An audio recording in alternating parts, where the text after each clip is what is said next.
tokony roso amin'ny fifidianana ny mpitantana sy ny birao vaovao eo anivon'ny tranobe ny varotra sy ny indostria ao Toamasina ny tompona andraikitra any an-toerana raha nanambaran'ny ministra ny varotra Ramatoa Olga Malason nisy tokoa ny fidinana ifotony tany an-toerana izay nitanterahan'ny ministra ny farany herinandro lasa teo. Ankoatr'izay dia nanome vola entina anatanterahana izany ny ministra tompona andraikitra.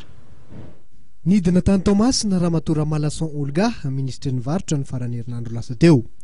Tanjona ny anentanana ny tompona andraikitra ao anivon'ny tranobe ny varotra sy ny indostria ao an-toerana amin'ny tokony hirosoana amin'ny fividianana ny mpitantana ny birao vaovao indrindra tao aorian'ny fivoahan'ny diditsy-volana izay nametraka ny tety androm-pividianana izay tokony ho tanterahana amin'ny 9 febroary 2024. Fantatsika tokoa fa ohatran'ny nandalo fotoatraritra ny antemeran-zavatra teto amin'ny Toamasina zany dia mba hialantsika rehetra amin'ny aya sy ny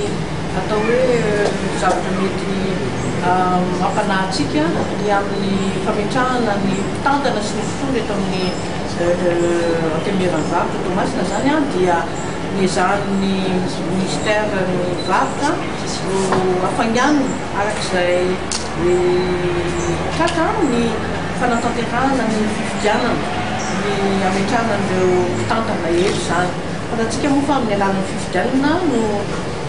fametrahana ny tena membre titulaire ny chambre de commerce ka dia anio zany nandalo eto Toamasina zahay mampafantatra amin'ny fomba ofisialy amin'ny besin'ny maro